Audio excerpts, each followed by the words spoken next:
I'd like to welcome you to the Healthy Communities Initiative webinar, Public Health Law Center Resources Supporting HCI Communities. Just a few housekeeping items before we start. All of your phone lines are muted to reduce background noise.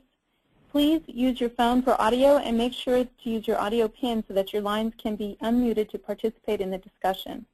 Please make sure your computer speakers are turned off or muted to help eliminate any background noise. We also have posted the webinar slides on the HCI SharePoint calendar, should you want to print them off and take notes. They're also located under Resources in the HCI Webinar Slides and Documents folder.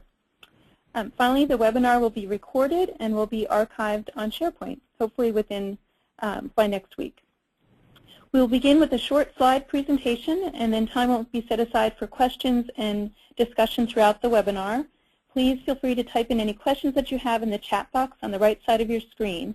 We also encourage you to send any chat box questions to all participants, not just the organizer, using the drop-down menu. At the end of the webinar, Sean will close with announcements about upcoming events and due dates.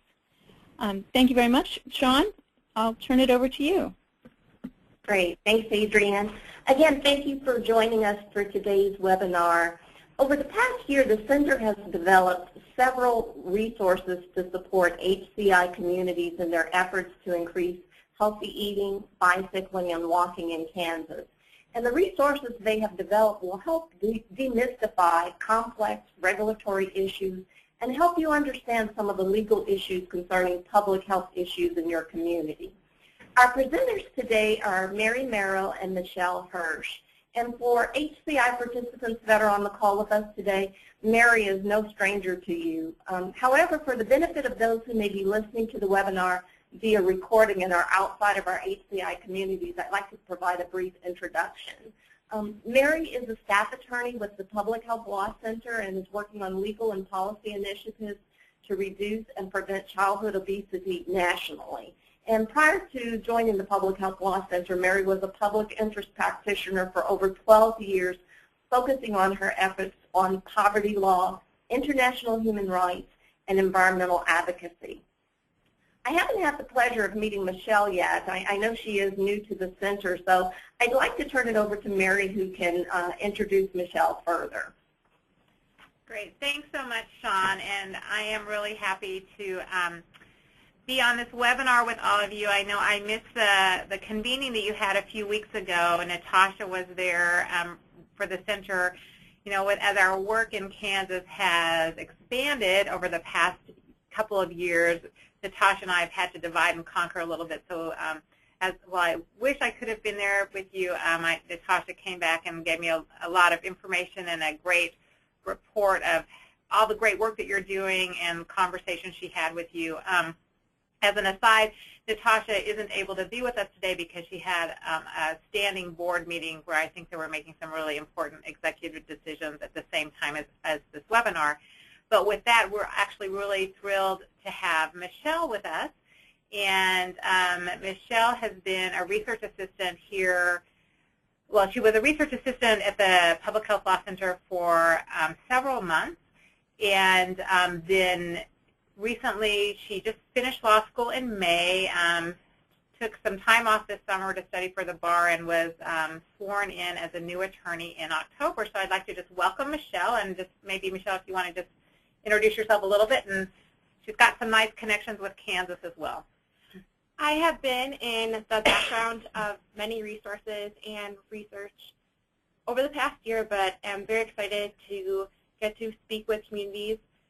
And I do have my Kansas connection. My brother-in-law is from Valley Falls and likes to mention Kansas as often as he can at the dinner table and during sporting events. It sounds like Michelle may be having a chance to come to Kansas this January with her family. So hopefully she'll be able to meet some of you in person. And anyway, Michelle has just been a great addition to the Public Health Law Center and is just a hard worker and really fun to have on the team. So, but now shifting our attention to the webinar today, what I think that the idea for this webinar has come over the past few months as we've been as the Public Health Law Center has been developing resources for both the HCI initiative and also in supporting our other Kansas Health Foundation efforts, the statewide partnership primarily. And Jeff Usher and others at the foundation thought it might be really helpful for you to have an opportunity to kind of be presented with some of these resources in a more kind of holistic way, not just the resources that and tools we've developed for the HCI efforts, but also other tools and resources that are Kansas specific that may support other interests or areas that you may want to pursue. So, now let me see what's happening. I'm trying to advance. There we go. Sorry. So when Michelle and I started working on this webinar, this was the view that we had outside our window, and we had an amazing fall, beautiful fall, that I was trying to hold out hope that we would have a long, extended, and mild fall. In fact, the view outside of my window today looks more like this, which we're sad that winter has arrived, and I'm looking forward to trips to Kansas for a break. I know that you have your fair share of winter weather, but usually are about at least 10 to 15 degrees warmer than we are. So, so I'm looking forward to maybe seeing the ground in Kansas before we see the ground again here in Minnesota. But anyway, when we went back and realized that fall had passed and winter had arrived, wanted to share that with you. But here's some photos just so you kind of have an idea of who you're talking to. I know that I have met many of you at different HCI meetings and have talked to a lot of you on the phone. And this photo was taken, took a long weekend up at Lake Superior just a couple weeks ago. And so that was a beautiful view there. And then Michelle actually went to law school at the University of Colorado. And so as a really avid outdoors person, and thought this would be a fun photo so you could get a sense of Michelle. So for most of you, you're really familiar or becoming more familiar with the work that the Public Health Law Center does, what we do and what we don't do. And so for legal technical assistance that we've been working with you on in the past year and a half, we've been doing legal research, working with you on different policy development, developing publications, and doing training. Again, we don't do the direct client representation and we don't lobby. And I know sometimes there have been some questions with some of our policy development as to what is and isn't lobbying, and really want to encourage you, if you have questions about that, either individually or as a group, it's a conversation, and a lot of you don't realize sometimes what your questions are until you come up against something. And so appreciate when people have reached out to us, and just want to encourage you to continue doing that as well. I also just want to let you know that we do have a new resource we've just completed, and I think Natasha posted it on our website just last night. So it provides a more kind of descriptive overview of what legal technical assistance is, and want to encourage you to take a look at that if you are wanting. And it's just a two-page, front and back resource.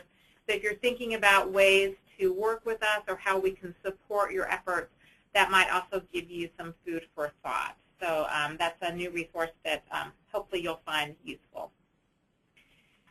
So again, when we were developing this webinar and thinking about how we wanted to approach this, I realized that I feel like we're kind of in this, like we're in this 3-year process. We've been working together for a period of time, and our work with you has evolved. And it feels like sometimes when I get started on these projects, I'm not quite sure what the structure is, but as you get into it, you start learning, and some clarity comes forward. And so thinking about where we are in the 2nd year of working with you, realized that first year when we were working with you, we really focused a lot of our time and energy on listening to you, trying to get some perspective on what the Kansas Health Foundation's goals were for the HCI effort, and trying to bring in that policy overlay, like how to really help people start focusing on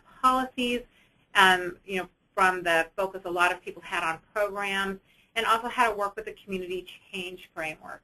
So in that first year, year and a half, we were really wanting to engage with you, try to identify needs and shared questions.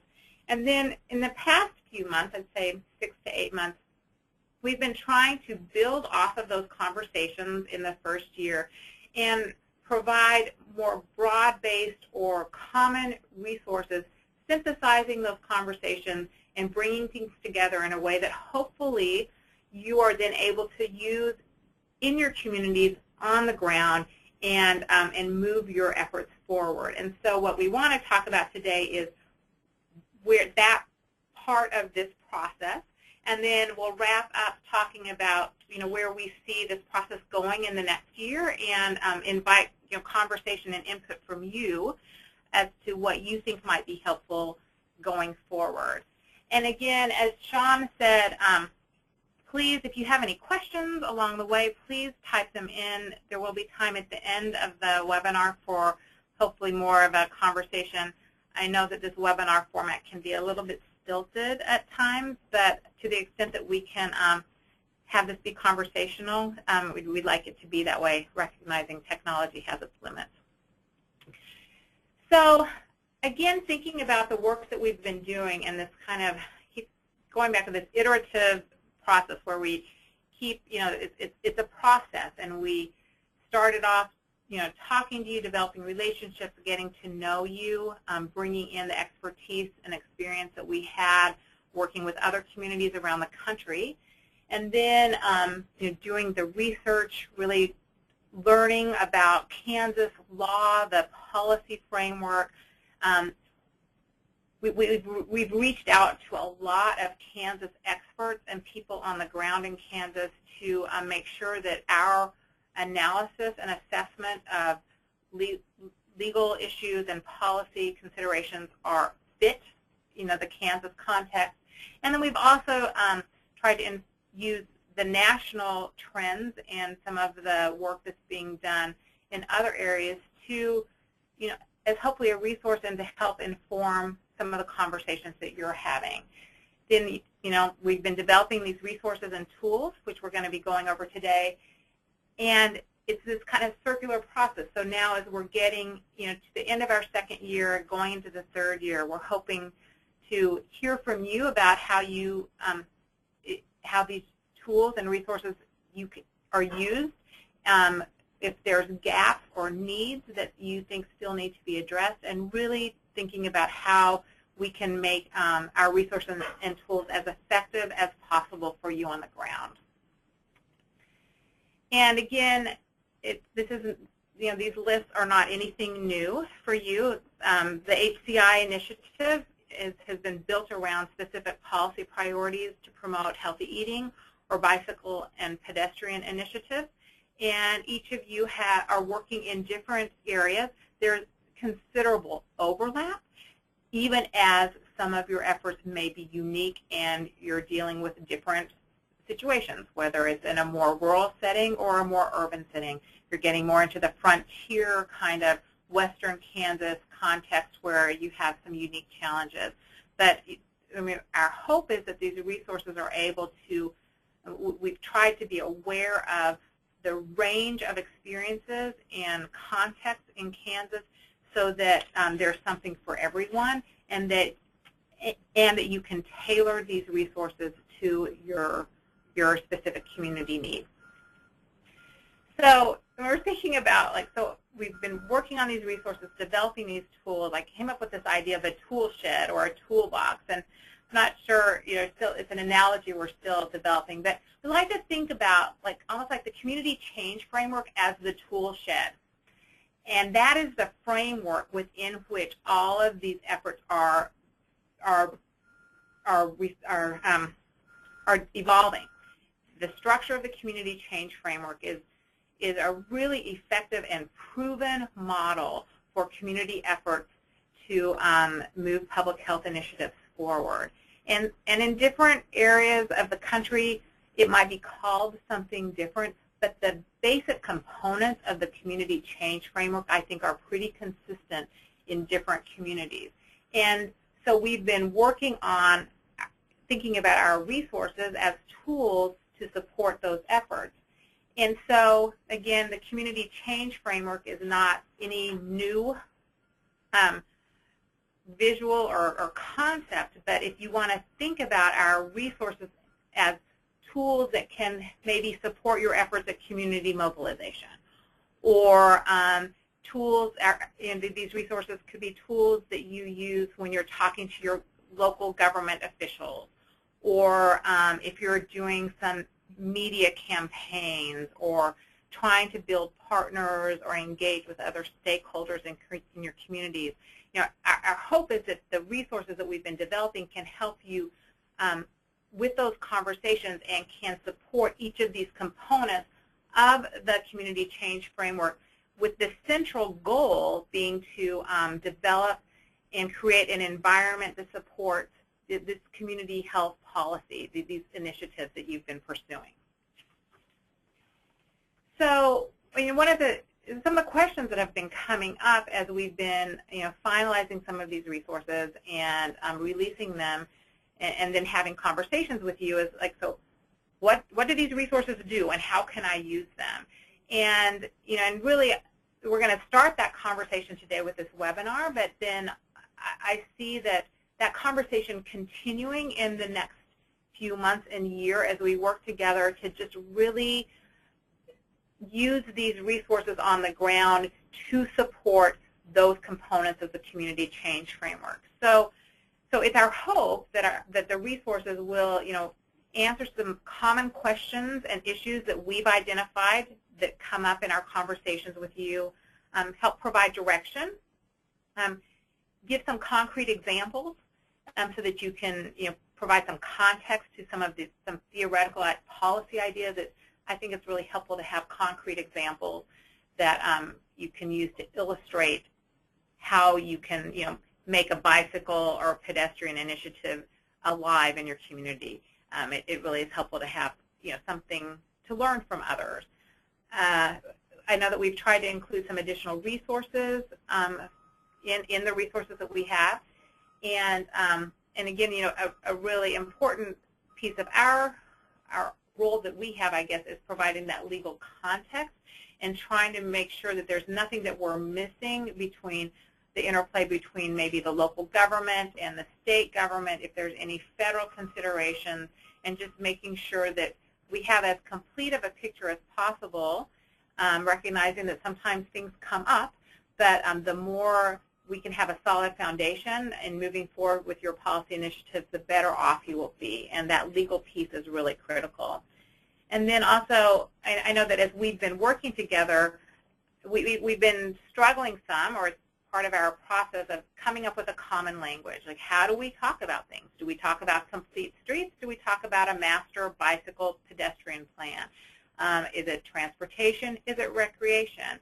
On the food side of things, is it a food policy council? Is it a network? Is it, like, does the word policy alienate people? So you have to come up with different ways of saying things so that you can have the biggest impact possible. But it's our hope that these resources provide you with a framework of understanding so that that we're moving forward in a unified way. And then some of the resources also provide some sample language that we hope that you're able to use as you're talking to your decision makers and thinking about how to actually get some policy initiatives written down and implemented. And then, as I mentioned, like, in using these resources, again, they can be used to support the different components of the community change framework. You can use them at your leadership meetings for your smaller group of people involved with HCI to make sure that people are on the same page. We know that there's been some turnover in leadership. There's people have moved on to different positions, and you have new people coming into your leadership team, and so we hope that these resources can help those newer members who may not have been part of earlier conversations get up to speed more quickly, and again, share that common language.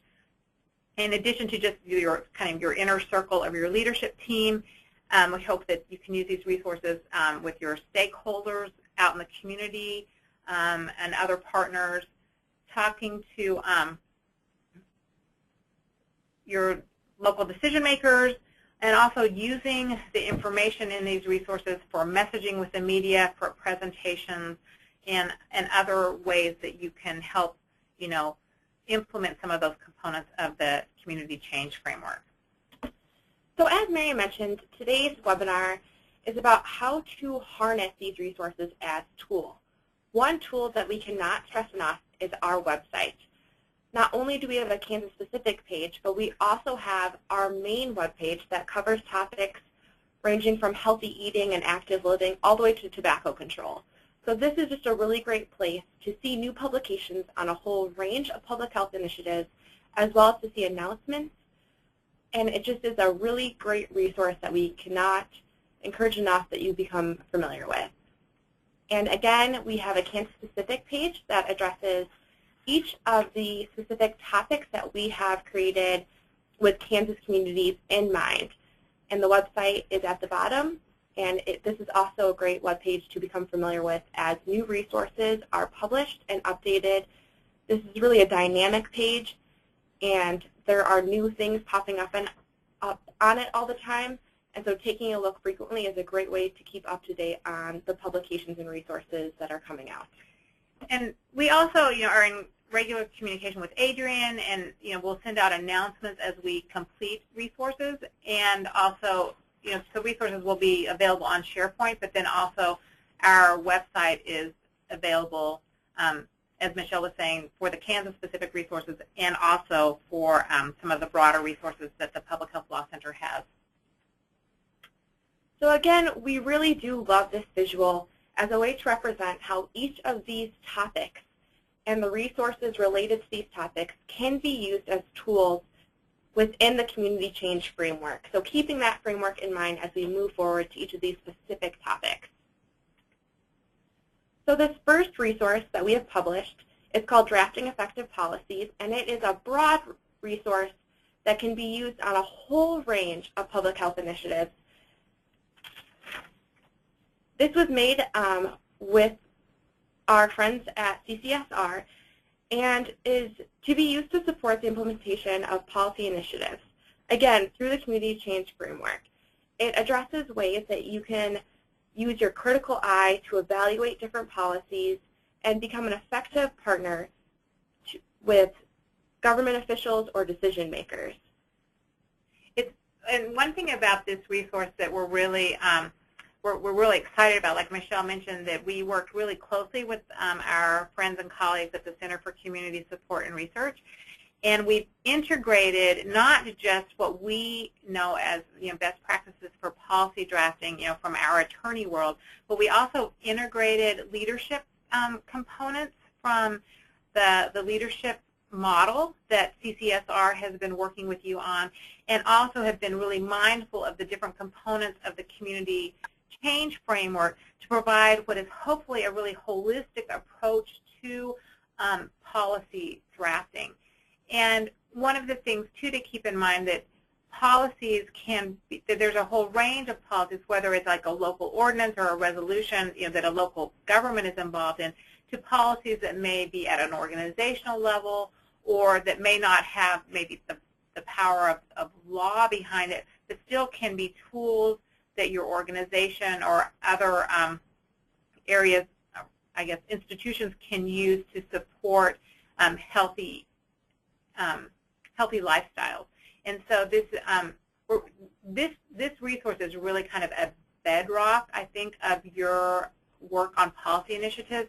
And so we just really encourage you to look at this and give us feedback as to what, if there's things that you think could be more useful, or if there's things that you think are particularly effective. This is really a framework through which you can move forward. So I know that I met with a number of you, I think it was just in April this year, at the Bicycle Pedestrian workshop. And at that time, I had very high aspirations about a timeline of releasing a number of bicycle and pedestrian resources in May that I think ended up being in June when things got released. But I'm excited because we've been making some progress in moving forward with a number of bicycle and pedestrian resources. And we have a specific page dedicated to these resources that we've developed on Kansas bicycle and pedestrian efforts. And so you can access this web page at the link at the bottom of the slide. And the resources that we currently have available are listed here. Again, I want to just emphasize that drafting effective policies is a cornerstone for all of these efforts that you're pursuing. And within that cornerstone, then you can build off of that to talk about your complete streets efforts, your working with your comprehensive plans to integrate bicycling and pedestrian work, trying to look at the overlap between your recreational and transportation systems through your trail networks, working with your local governments to think about the connectivity in your communities and how to, working with a master bike ped plan or a committee to help move that forward. So these resources we've developed to kind of respond to some different questions and areas of interest that have come up. And one of the reasons why it took a bit longer than I had hoped with some of these was we really engaged with, I think, a pretty robust external review and partnership process with experts in Kansas to review these resources, provide feedback, and make sure that the information that we included in these resources was accurate and accessible. And so I do want to just acknowledge some people that were really critical in developing these resources. We worked with Linda Lanterman at the Kansas Department of Wildlife, Parks, and Tourism, Becky Pepper at the Kansas Department of Transportation. So those are folks at the state level. And then at the local level, Scott with the City of Wichita, and I think he's been a real presence and dynamo supporting bike and ped efforts. Clark, I think it's Rusco at Barton County, and Barry Carroll at Bike Walk Wichita.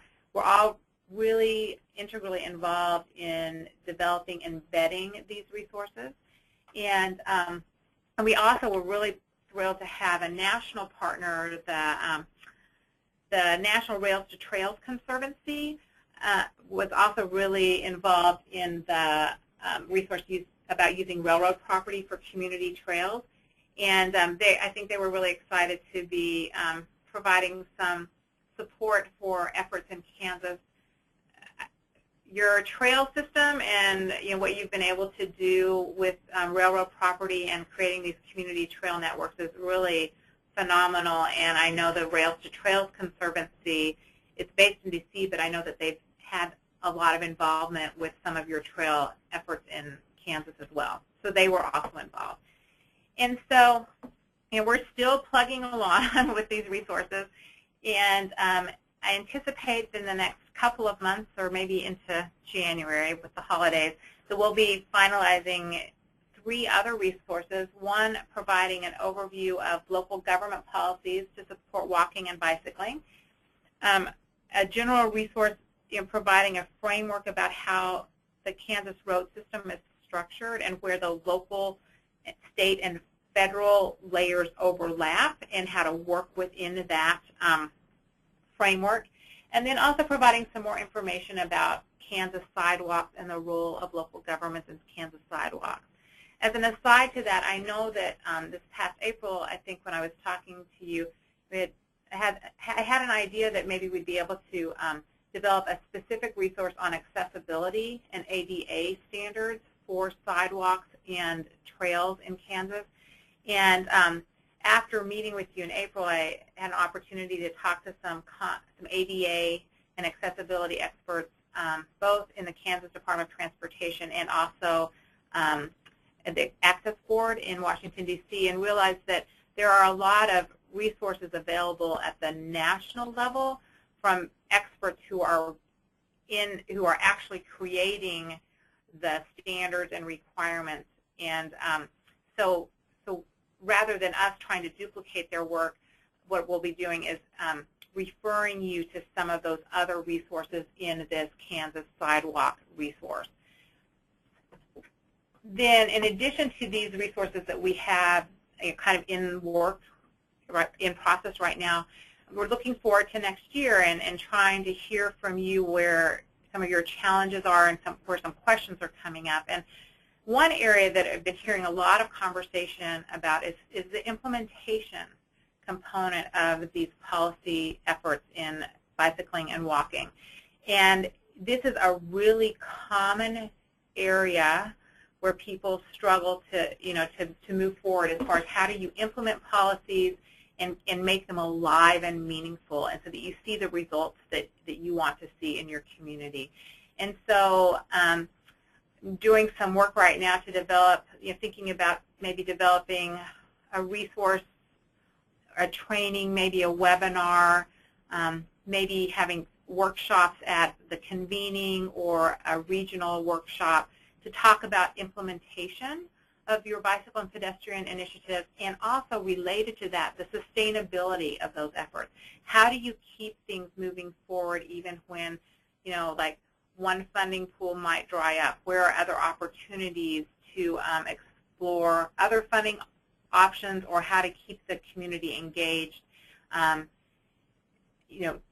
even as maybe the HCI initiative winds down, you still, you have a long-term vision and you don't want to lose that momentum. So that's an area that we're, looking into with the next year, and hopefully providing some support for you with implementation and sustainability. And also, I just want to invite you to think about your work, and if there's any other areas or questions that you think would be helpful to have some support in navigating, and if there's other ways that you can work with us to move your efforts forward. But this is kind of our current thinking right now. Next, we will discuss the resources that have been developed, specifically discussing healthy eating initiatives. We have been steadily publishing resources that we have worked with several people at KC Healthy Kids, at Lawrence and Douglas County, as well as the Center for Community Support and Research, addressing different healthy eating initiatives. And the first one we will discuss briefly is called the food system. This resource is intended to be a way for you to frame how you think about your local food system. Eileen Horn from Douglas County Food Policy Council helped us get this resource out to communities as a way to begin to understand the ways that these different healthy eating initiatives fit into the local food system. So again, this can be a tool to educate policymakers as well as frame discussions. And another thing about this food system resource that may be useful for you is, I know, I think I was at the Built Environment Conference, and there was the breakout session, the pre-session on food policy councils. And one of the conversation I heard a few people having was this idea of how do you do a needs assessment, and how do you, one of the first tasks oftentimes of the Food Policy Council or anyone in trying to engage with efforts to promote access to healthy food is understanding what you currently have. And this food system resource hopefully can provide that overview and that holistic concept about all the different components of your community that can impact your food environment, and can hopefully help you break down the different pieces in your community as you're thinking about maybe doing some kind of a needs assessment to make sure that you really understand what the strengths in your community are, what the where maybe some of the gaps are, where you might want to focus some of your efforts because there may be one area of your food system that is weaker than another. And this food system resource hopefully can provide you with that framework of thinking about your food environment. The second resource to highlight is called Drafting a Resolution to Create a Food Council. Again, there has been quite a bit of interest on food policy councils in Kansas, and this is a pretty comprehensive resource that includes sample language includes descriptions of what type of members would be included in a food policy council, as well as identifies areas that people have had issues on how to frame. And Mary had mentioned one earlier, whether or not it's a food policy council or whether or not we're using that language to describe these efforts. And one thing to highlight is that although this resource is specifically addressing a resolution or a government entity, food policy council, the language used here can be used in a non-governmental entity. This is the type of language that can be used in bylaws or as a way to establish a food policy council in several different types of organizations. So this is also a great resource to keep in the back of your mind as food policy councils is one of your policy initiatives. We have a few healthy food resources in the works, including how to implement a land bank, food policy council bylaws, and using local government policies to support access to healthy food. So again, check back at our website frequently and look for announcements that those are available. And again, we just want to invite you as you're thinking to next year and you're working with some of the resources that we've developed. Are there other areas that you think would be helpful for you to have, us develop resources or tools around? And, for example, we just had a chance to start reviewing some of the survey results. I think the Kansas Health Foundation sent out a survey to you to evaluate the work that we've been providing, the support we've been providing to you, and as part of that survey, there were some, an opportunity for people to provide recommendations or suggestions about other areas of work that might be helpful. And one area that came up in the survey, we just had a chance to start looking at it yesterday afternoon, that was this idea of moving from a resolution to an ordinance. And so, how do you work maybe with this earlier resource of drafting a resolution to create a food council? How can you then move from that to an actual ordinance at a local government level? And so that's one of the new things that we're exploring or looking ahead to next year, based specifically on the feedback that we got from you through that survey. And so we really appreciate that feedback. And like I said, we do what we can to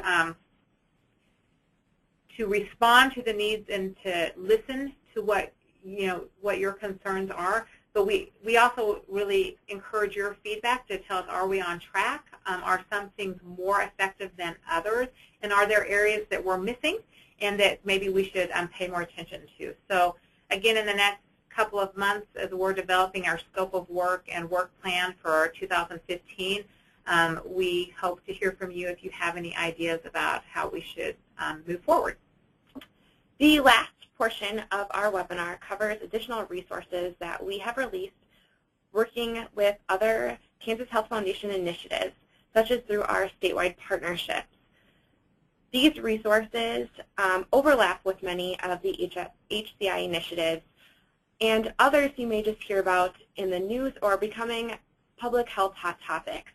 So we'll quickly go over these, just give an overview of the type of resources and information you can find on our webpage that specifically address these types of initiatives that are occurring in Kansas. And as part of that, I just want to acknowledge the 5 different statewide partners that we've been collaborating with through the Kansas Health Foundation Statewide Partnership Initiative. And so those statewide partners include the Kansas Action for Children, KC Healthy Kids, the American Heart Association, the Kansas Rural Center, and the Kansas Hospital Association. And so these resources were developed in collaboration with those partners. So the first set of resources that we will be discussing is the series on farmers markets.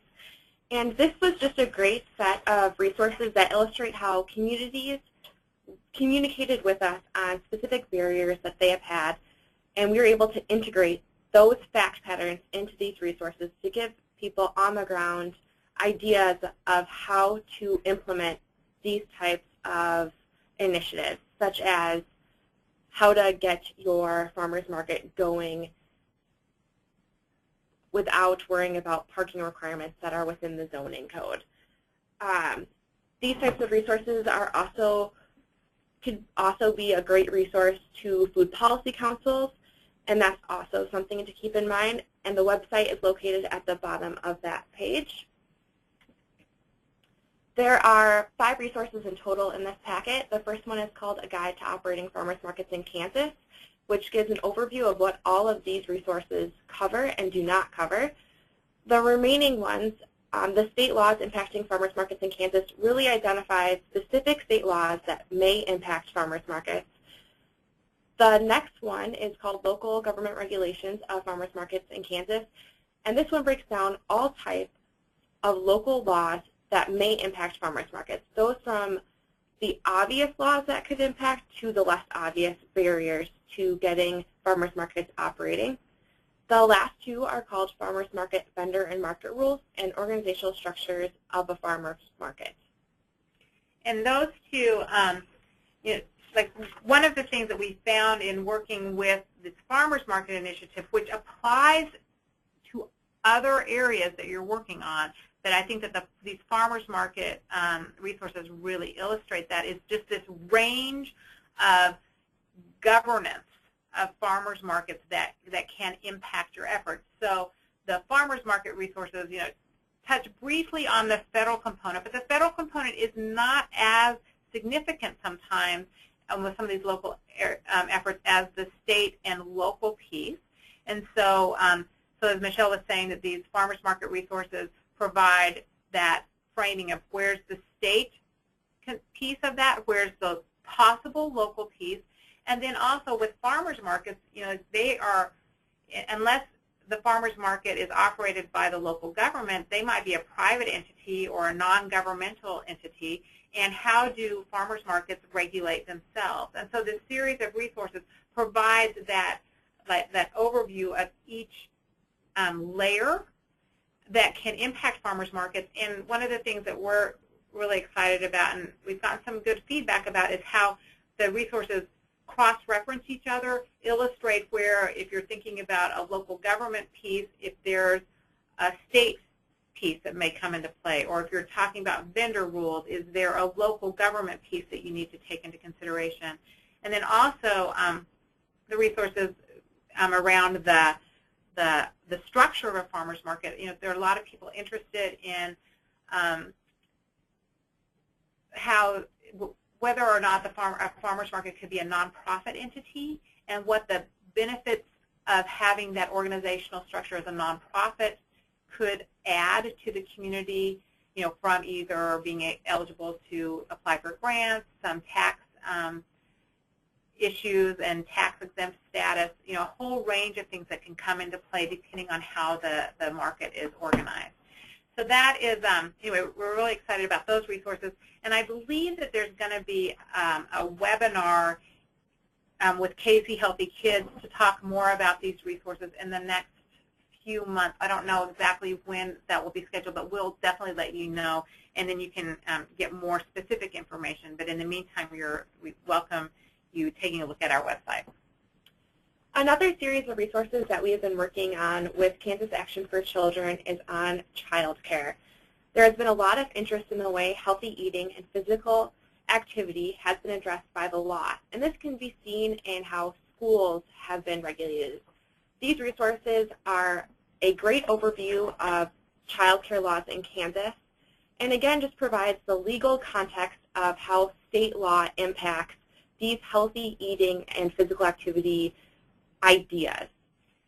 And another key component to these resources, too, is also bringing in that local government piece, because a lot of times some of these efforts to increase access to healthy food in the child care setting, in the school setting, you know, in the community, really comes down to your local government, and that's where your strength is. I mean, I think that that's one of the great things about the Healthy Communities Initiative effort, is that you're really focused at that local level.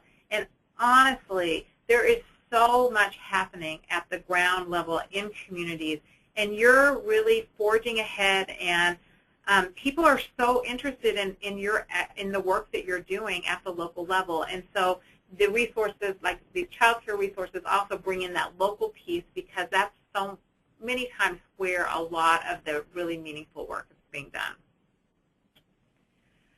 Another one of the partners with the statewide partnership is the Kansas Hospital Association, and another attorney, Julie Ralston. Okay, some of you may have met her, I think a year and a half ago. She and I presented at the convening for the Healthy Communities Initiative Round 2, and Julie has continued to work in Kansas, but has been working closely with the Kansas Hospital Association, who's part of the statewide partnership initiative, around increasing access to healthy food and beverages in hospital and healthcare settings. And there's a lot of momentum going on in the country and in Kansas around how hospitals and healthcare settings can be a model and a leader in community efforts to address some of the chronic health issues associated with lifestyle, eating, and physical activity.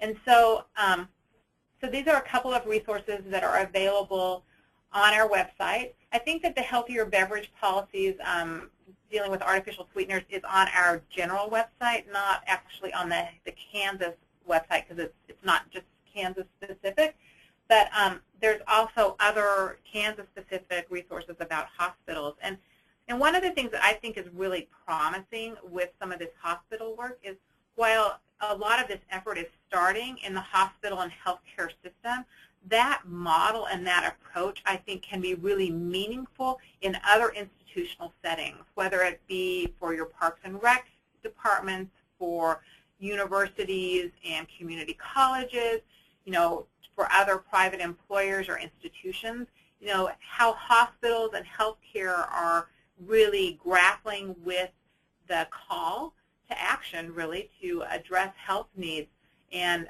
specifically around healthy eating and healthy beverages, can be a model for other institutions. And so even if you're not working in the hospital healthcare system, these resources might be interesting for you to review.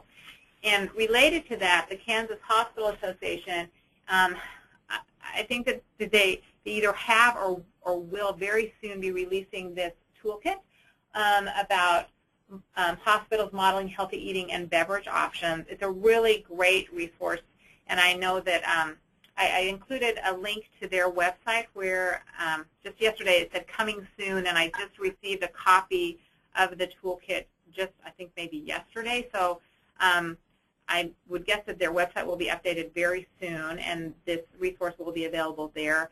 In addition, once it's released publicly, we will provide a link to that on our website as well. And so I think that there's some real great information here that the Kansas Hospital Association has been putting together for Kansas hospitals, and that may be useful in your communities.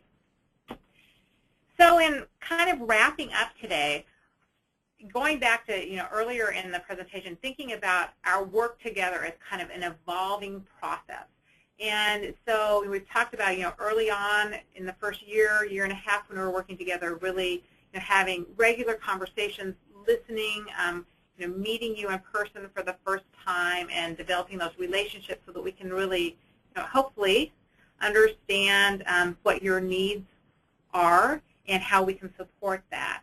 Then in this past year, we've been trying to bring those early lessons and that information that we got from you into a more consolidated form through these resources and tools that that we hope you will be able to use in a really concrete way, to support your community change framework components. And now, when we're thinking ahead, we really want to work with you to identify gaps and additional needs, and then also to translate these resources into meaningful action and to help build some of the momentum in your communities. So as we're thinking about that, Natasha and I have been talking about, we're sort of looking forward to 2015. What we're really hoping to do next year is really come out to your communities and meet you as much as we can in your local context. I know that a lot of the past year and a half we've spent time in Wichita and Topeka and Kansas City and some of the surrounding areas, but we're really hoping to come out and get to see more of the state, I know I'm planning on coming out to Garden City in early February, and I'm hoping that you're having a heat wave then, and hopefully I can see the ground again. Natasha was talking about her plans for getting up to Cheyenne-Rollins, that area in Kansas, and we're looking at opportunities to get up to other areas, hopefully Brown County with their work with land banks, down to Allen County, Crawford, just really wanting to work with you on the ground, and hopefully that as partners we can work together to keep moving these efforts forward and to identify ways that we can support you more. And again, I just want to invite again you to contact us, let us know if you have questions or if there's other areas that you think need attention. So thanks so much for this, and I'm going to turn it back over to Sean now, I think, for some announcements. And then, again, if people have any questions or follow-up, you can put that into the chat box, or you can reach out to me or Natasha individually. And I apologize, should have put Michelle's contact info on there. We just missed that. But she's definitely part of the team and will be included in any email correspondence. Thanks, Mary. And we do have a couple of comments and questions. And one, was just loving the breathtaking pictures there at the beginning of the slide presentation, so wanted to include that. The other is, I think, in response to the other resources that might be needed to be developed, and that was regarding more information on how to conduct a community food assessment.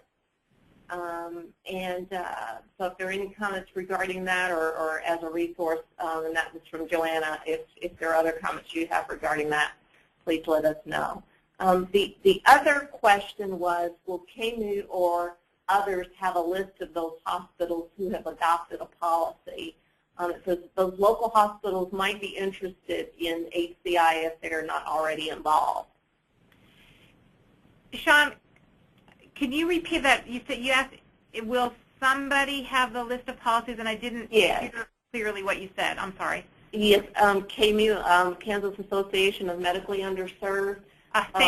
The question, will others have access or others have a list of those hospitals who have adopted policy, or basically how's that information being communicated? And then the comment after that was those local hospitals might be interested in HCI if they are not already involved. That's great. Thank you. I'll start with that and then move back. I appreciate that interest in having the list of hospitals that are involved in some of these healthy eating and food and beverage initiatives. And I mean, I apologize because Julie would know more about this since she's been working more closely with them. But it's my understanding that there is a running list of the hospitals that have signed on, and I can't. Josh, and his last name escapes me, is the program manager for the Kansas Hospital Association's efforts on that, and I will make a note to reach out to him about that, and then what I can do is then send any information, specific information or a list to Adrian, and then maybe Adrian can disseminate that. And I do think that the hope is that we can through this effort with the Kansas Hospital Association to engage with the community, with the county and local hospitals to get on board. And so anyway, this just is a really good reminder that we want to make sure that the HCI teams are connected with some of these statewide partnership initiatives. So I'll also talk to Julie and Josh about how we can maybe connect you all more with that hospital work and see if there's a way that, to build some of those partnerships and relationships. So thank you for that. And I'm sorry I don't have a really clear answer, but this is kind of on my to-do list, really great suggestions about how we can coordinate our efforts. And then thank you so much for that question about the community food assessment. And I know that there have been conversations about developing a resource on doing a food assessment, and I think that that is in the works. And I will double check with Natasha about that. If it's not in the works, I'll make sure that we get that on our list. It is in the works. There are several resources related to food policy councils, but also just more generally related to food, healthy food access.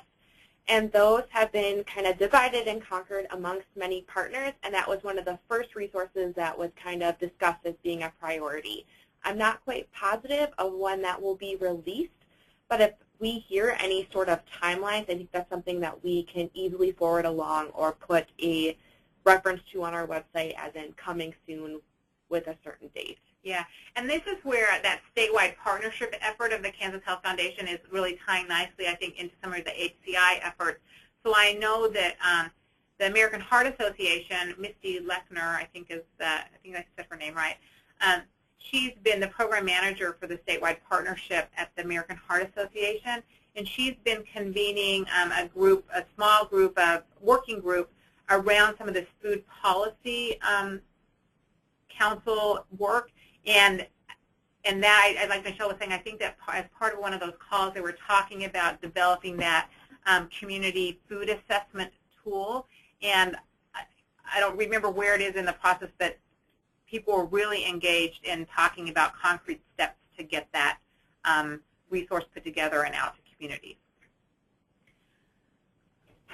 Anything else, John? At this point, there are no other questions in the chat box.